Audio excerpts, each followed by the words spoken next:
चला तर बनवूया आपण शिळा भात जो राहते त्याची रेसिपी। तर मी कढईमध्ये तेल टाकलेलं आहे। ते तेल गरम झाल्यानंतर आपण टाकूया त्यामध्ये 1 चम्मच जिरा तडतड झाल्यानंतर आपण त्यामध्ये टाकूया एक बारीक कटलेला कांदा। बारीक कापून घ्यायचा आणि तो टाकायचा। तर मी टाकला एक बारीक कांदा, त्याला पण लालसर येऊ द्यायचं आहे। लाल आल्यानंतर त्यामध्ये आपण टाकूया हळद। तर मी घेतलेलं आहे 1/2 टेबलस्पून हळद।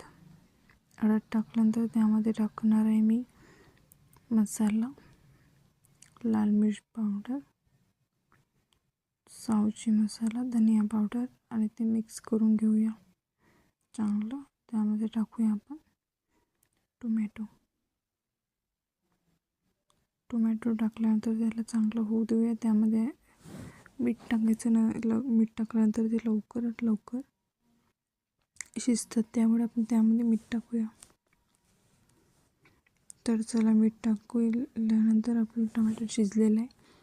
आता त्यामध्ये आपण टाकूया थोडी साखर बारीकवाली, थोडंसं टेस्ट चांगलं येईल। आणि त्यामध्ये टाकणार आहोत मी आता भात, जो आपला रात्रीचा भात शिल्लक राहतो त्या भातापासून बनवला आहे मी ही रेसिपी। मस्त भात फ्राय करून घ्यायचा आणि टेस्टी पण लागते। जे गळे राहतात ते पोळून घेतलेले। आता त्यामध्ये आपण बारीक सांबार चिरूया आणि तो टाकूया। चला आपली रेसिपी बनवून तयार झालेली आहे। मी माझ्या चॅनलवरती केकची रेसिपीसुद्धा टाकलेली आहे। तुम्हाला जी रेसिपी पाहिजे ती कमेंटमध्ये सांगा। चला भेटूया नंतरच्या व्हिडिओमध्ये। Bye bye.